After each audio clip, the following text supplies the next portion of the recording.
Hello, and welcome to the 8-Bit Update, a show where we talk news from video games to tabletop. I'm your host, Vincent and we got a great show lined up for you today. In just a little bit, we're going to be talking about Dungeons & Dragons: Honor Among Thieves, but first, we're going to be talking about the recent indie game release, Dredge. Stay tuned.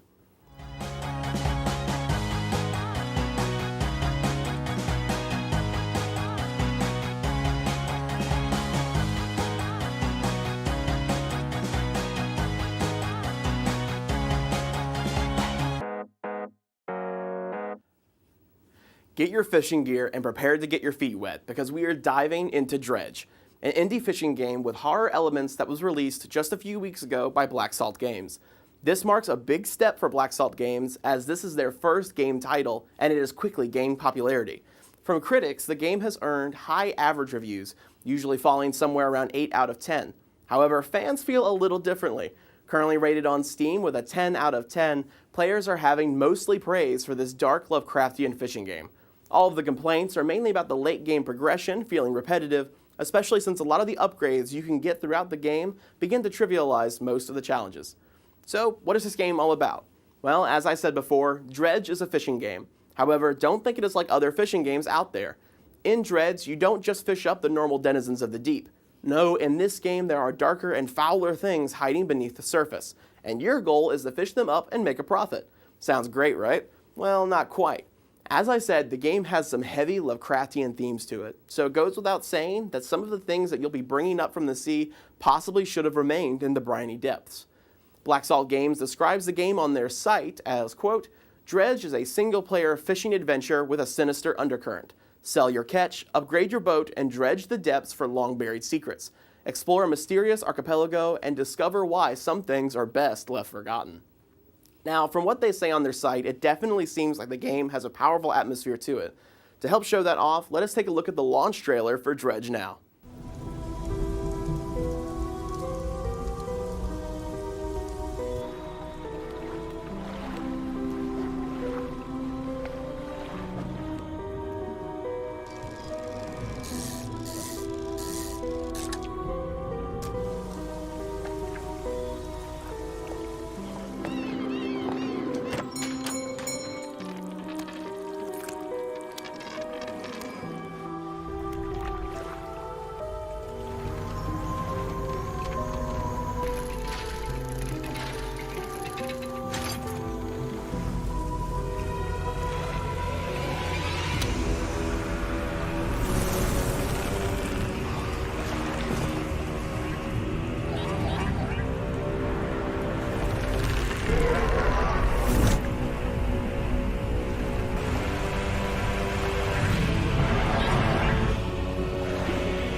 As soon as I saw the trailer for the game, I added it to my wish list. What really makes this game impressive is that this is the first game that Black Salt Games has ever made. That is really impressive and leaves me excited to see what Black Salt Games comes up with next. Hopefully they surge forward and continue to chart new waters and don't simply sink beneath the surface. Alright, that's enough of the nautical puns for now. We're going to take ourselves a quick break, but when we come back, we're going to be tackling Dungeons & Dragons: Honor Among Thieves. Stay with us. Located in the Advanced Manufacturing Building, Nash Community College's robotics program equips students with the latest robotics experience and machining knowledge. Students in the Applied Engineering program get hands-on experience inside an immersive robotics classroom environment full of state-of-the-art equipment and industry professionals. Classes focus on practical robotics applications, including operation procedures, robotics programming software, equipment safety, and much more. Students also gain industry knowledge with skills such as machining, CNC robotics machining, robotic welding, and assembly line simulation. These classes show the proper handling of robotics equipment and give students practical knowledge on how robotics are utilized in a real-world setting. Nash's robotics program offers a wide array of career pathways, certificates, and third-party certifications, opening the door to new and exciting opportunities, growing in a multitude of different fields. Want to learn more? Contact us today.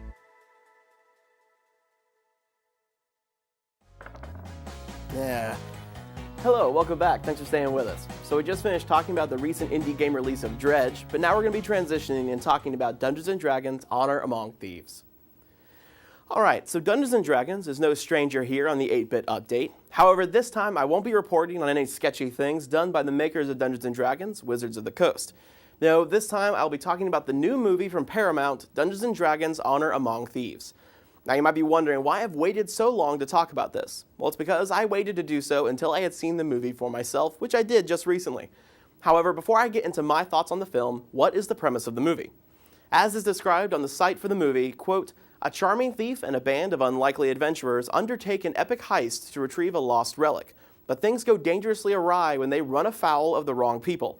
Dungeons & Dragons Honor Among Thieves brings the rich world and playful spirit of the legendary role-playing game to the big screen in a hilarious and action-packed adventure." Now, the response to the movie has been mixed. Some people think it was amazing, while others think it wasn't all that spectacular. Most critics have given the movie high average ratings, with some critics giving the movie much harsher ratings. For example, in a review by G. Allen Johnson at the San Francisco Chronicle, he said that the movie felt as if it had been written by an AI that was told to write a script for a Marvel movie, but in a Dungeons & Dragons setting. This is a take on the movie that I can't help but agree with. While I did enjoy the movie, don't get me wrong, a lot of it did feel like they took the same format as some of the Marvel movies, especially the Guardians of the Galaxy films. In fact, there were scenes that almost mirrored some of the scenes from the first Guardians of the Galaxy movie. Overall, the story of the movie felt very generic and predictable and left me wanting more. I will say that even though the story felt unimpressive, the characters felt a little more fleshed out. While they were not as three-dimensional as they could have been, I feel like they did a good job with the time that they had. One of my favorite characters was actually the main antagonist, Red Wizard of Thay. Her character was terrifying and super cool to watch. While she wasn't a villain that I was personally rooting for, she still was one of my favorite characters. Now, for fans and players of Dungeons & Dragons, I think you will enjoy this movie. It hits a lot of notes that players of D&D will understand, and there are sure to be moments that will make you laugh too. However, the movie does fall prey to fan service throughout the movie. Sometimes it feels like certain scenes just existed to show off things from the game to reach the fans. However, all of this said, for people that are not familiar with Dungeons & Dragons, I don't think you would enjoy this movie. There is so much that is taken from the games and exists just to please the fans. People without that knowledge base will be left confused and lost in what is going on. From landscapes to monsters to in-jokes, there is a lot that will be missed for those that are new to Dungeons & Dragons. Overall, I enjoyed the movie. It was a fun time with lots of cool scenes that reminded me of moments from my own experience playing Dungeons & Dragons. However, I think that the movie could have been so much more. I think with a little bit less fan service and more making the movie feel like an actual session of Dungeons & Dragons, the film could have been perfect. Now, I won't get into the inaccuracies in the movie. Yes, while things were done in the movie that cannot be done in the actual game, I feel like that's a small point. Most games have their own house rules to help make the game fun and enjoyable for them. Along with the insane amount of homebrew and custom content for the game, I think it is completely fine to have stuff like that in the movie. In conclusion, I enjoyed the film, but will always prefer to play the actual game. And in fact, the movie has given me inspiration for running my own games in the future, which is the magic of Dungeons & Dragons, taking what is established and making it your own. But that is going to do it for me for this week. Thank you so much for tuning in and catching this week's 8-Bit Update. This will be the part where I tell you what's coming up next week. However, I have nothing to report on as the 8-Bit Update is coming to an end, as I'm graduating in just a few weeks. Woo! I want to give a big thanks to the people at Studio 67 who helped make this show possible. And I want to give a thank you to you for catching this week's 8-Bit Update. I won't see you next week, but maybe I'll see you around.